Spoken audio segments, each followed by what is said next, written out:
Hello, this is Walpole News Today. I'm your host, Jessica Kurgo. Fall Town Meeting was held Saturday, October 23rd. Tamara Green has more on that story. And with that, moderator Dan Bruce got the 2021 Fall Town Meeting underway. There were 17 articles on the warrant, but most of the RTMs were there for only one, Article 14. A number of people spoke out both for and against the project. Mr. Flowers said that an investment in the project would be an investment in Walpole. However, Mr. Snuffer spoke out against the cost of the project. Ms. Gallivan spoke in favor of it, saying it has been well vetted and reviewed. Mr. Lee asked for clarification on the total cost of the project. Once received, he said that as the MSBA would contribute 1/3 of the cost, town meeting should vote for it. Mr. Carroll said that if this passes and Johnson Middle School building will become vacant, it should be used for the town's seniors. Ms. Ryan quoted Dr. Goff, saying that the two buildings built in the 1960s are near the end of their life. Mr. O'Leary wondered what doubling a school size would do to the town and to affordable housing. Ms. Cyrek warned town meeting what could happen if the vote didn't pass. In the town of Lincoln, they were going to receive funding from MSBA, but town meeting voted the project down. The town brought it back to MSBA several times, but it continued to be rejected because the town didn't support it. The town then had to pay for a new building 100% on their own. Mr. McCauley said that it shouldn't be up to town meeting to make this decision. It should go to the voters, and the only way to give them that opportunity would be for town meeting to vote in favor of the project. Mr. Trudell, a member of Finance Committee, said interest rates currently are favorable, but in a few years no one can predict what they will be. Ms. Sullivan spoke to those who said we can't afford a new school, saying the town can't afford not to fund the project. Finally, the question was moved, and after a roll call vote, it passed 126-4. At their October 26th meeting, the Select Board voted to appoint lifelong Walpole resident James Delaney to the board of the Walpole Housing Authority. The board did so with the provisions under Massachusetts General Law, Chapter 121B, Section 5, that allows them to fill what would normally be a state-appointed seat. I think he would be a good fit for the board and asset to the board with his town experience and so forth. So we just need to ask you to take over for the governor.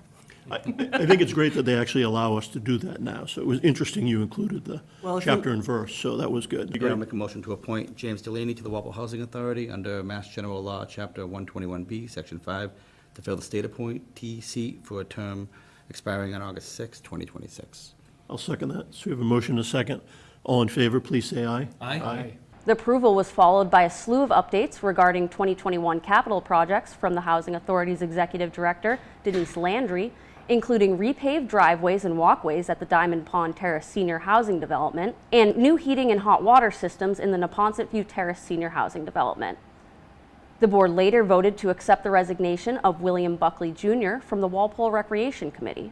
Bill has been involved in lots of different committees, putting in a lot of time, and he's decided to step back just a tiny bit and step off the Recreation Committee.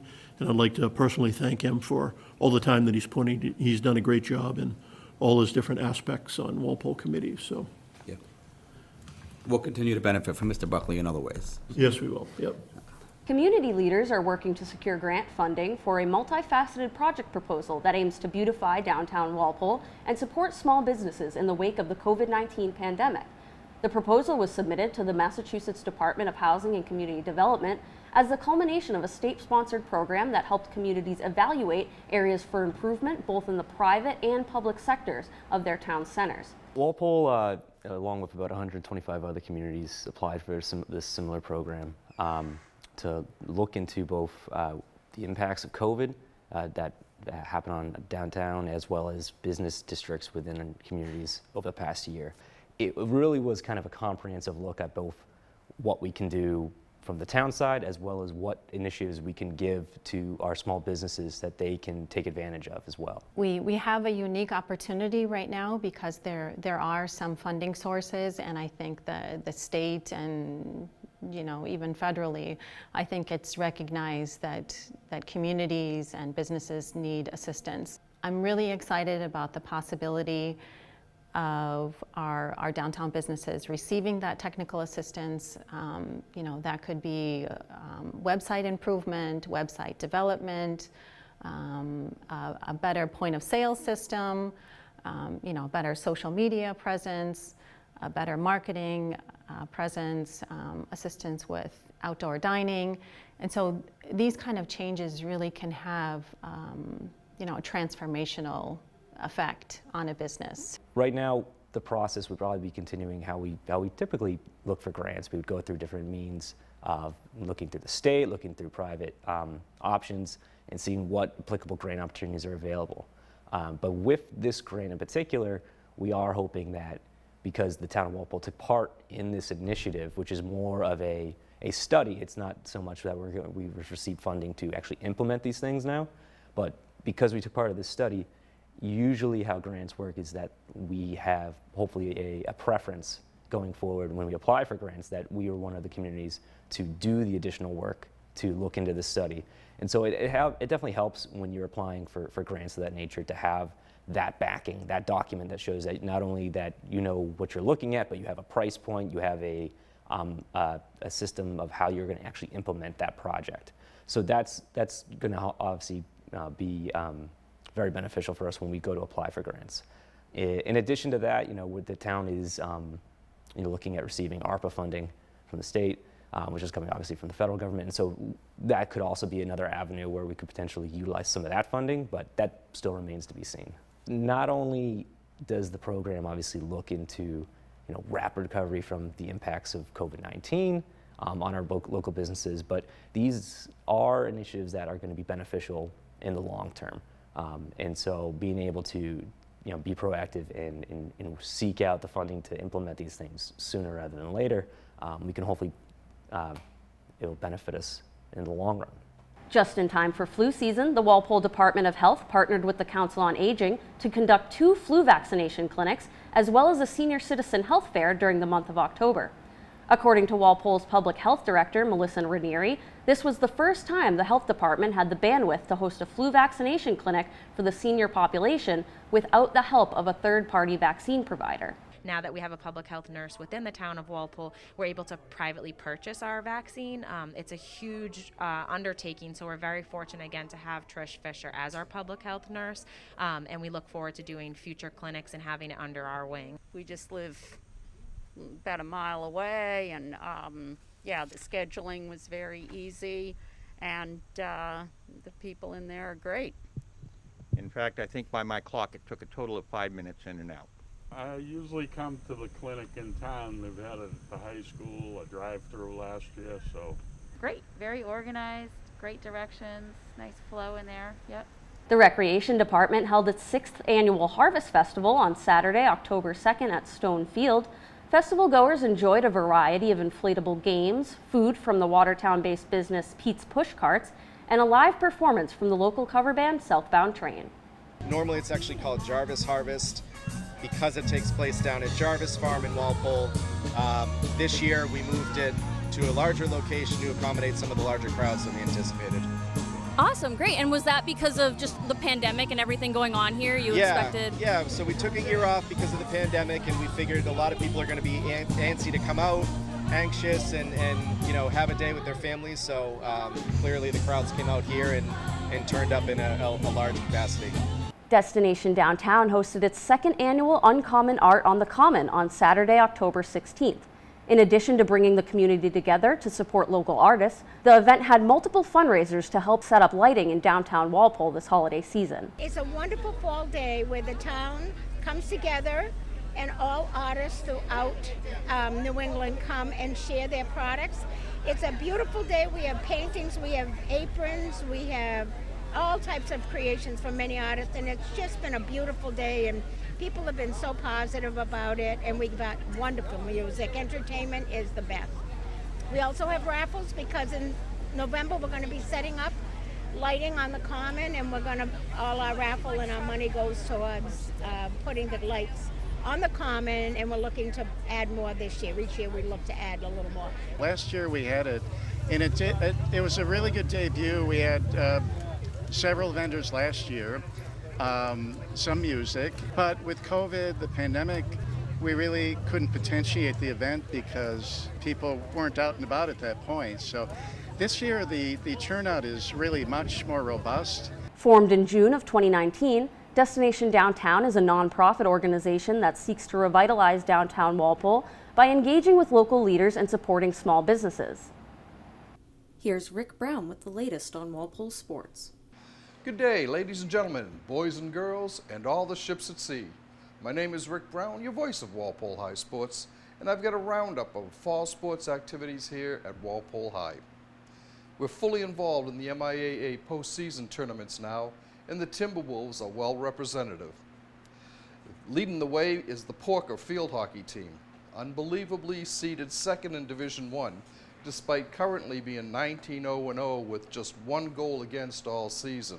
I can't figure out how the MIAA with their new cockamamie algorithm tools seeded this team second. Well, I guess we'll just have to leave it up to Coach Jen Quinn's players to go out and show them on the field why they should have been ranked number one. As she's done the last 3 years, Tri-Captain Carolyn Whalen leads the team in scoring with 15 goals and 21 assists, both team highs, for 36 points.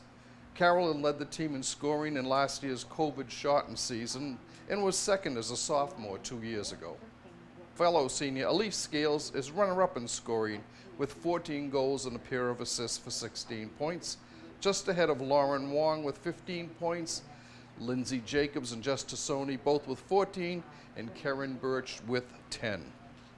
Junior Madison Clark has been the mainstay in goal all year long, with Abby Johnson, a sophomore, also seeing playing time between the pipes. Walpole will host Newton North on Tuesday, November 9th in the next round of the tournament. Good luck, Porkers, and the rest of the way. Next, we have the football team, which stands at 5-4 right now after an opening round MIAA 28-21 loss at Masconomet Regional. The Timberwolves will travel to Old Friend Norwood Saturday, November 13th for a 1 o'clock game in the next round of the playoffs. Walpole has beaten Norwood 19 straight years and will be looking to continue that streak. Walpole has been slowed somewhat with injuries at the skill positions with the loss of 2 of the senior tri-captains. Tucker Hazel, a two-way standout, was knocked out of commission in the second game of the year at Natick, while Will Domino, another player on both sides of the line, was KO'd in the Newton North game.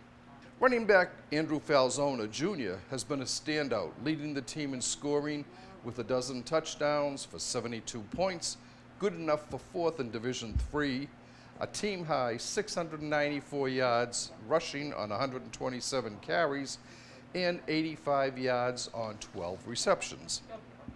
Quarterback Corey Kilroy is runner-up in scoring with 6 TDs for 30 points.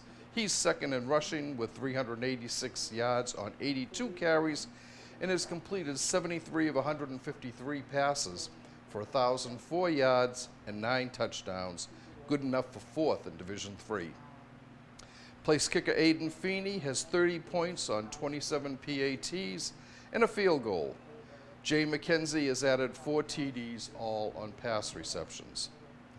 Girls soccer, ranked 24th in Division II with a 6-10-2 record, will travel to Grafton on Wednesday, November 10th for their second MIAA game. The Timberwolves stunned number 9 East Long Meadow out in Western Mass in their opening game 3-2 on penalty kicks after 2 overtimes in their opening round game. Senior Shannon English scored both of Walpole's regular time goals against East Long Meadow, and the Orange and Blue scored on all 4 penalty kicks, while goalie Izzy Taylor stopped 2 of the 4 East Long Meadow attempts for the victory. Going undefeated in 4 of their final 5 games, boys soccer, seeded 18th, dropped a heart-wrenching 1-0 decision at Wayland in their D2 opener. Walpole finished the year at 7-8-5. The volleyball team missed a tourney spot by 2 positions with a 5-15 mark. The cross-country team struggled a little bit this fall, with the boys finishing 1-3 and the girls 2-7. Looking ahead to winter sports, the majority of the teams will start tryouts on the Monday after Thanksgiving, November 29th. And speaking of Turkey Day, Walpole's Gridmen will be at Weymouth for the 3rd straight year. Opening kickoff is at 10 o'clock in the morning. The boys and girls swimming teams provided some memorable performances on November 7th at the South Central Sectionals at Worcester Polytechnic Institute Pole. Senior Casey La Liberté was at his best, taking first in the boys' 200-yard freestyle in 1:50.71 seconds. Casey was also the anchor leg in the victorious 400-yard freestyle medley, along with Avnish Chavoy, Ben Baum, and Liam McCarthy. Their winning time was 3:43.93. A senior, La Liberté, also swam the first leg of the runner-up 200 medley relay, along with Shanoy, McCarthy, and Baum. Lily Nguyen, a 12th grader, finished 8th in the 100 butterfly, 12th in the 100 breaststroke, and also swam in the 200-yard medley relay with Isabel Graham and juniors Emily Rose and Grace O'Malley. Avanish Shanoy captured the boys' 100 breaststroke in 1:12.35. Team-wise, the Timberwolf boys finished 3rd and the girls were 12th. Finally, before I forget, anyone interested in providing play-by-play or color commentary on any WHS sports team games should contact Executive Director Tamara Green at 508-668-7795 or by emailing her at tgreen@walpolemedia.tv. Again, that's 508-668-7795 or by emailing her at tgreen@walpolemedia.tv. We're always looking for people interested in covering events. The kids enjoy it. You get a kick out of it because you get to see up close and personal how the teams are doing. And it's just an enjoyable activity that you can do and, enjoy yourself at the same time. Students, too, are also looking for camera operators. If you are interested, see Mr. O'Farrell to get started. Mr. O'Farrell's classroom is opposite the Walpole Media Corp studio, and most of the kids know where his room is.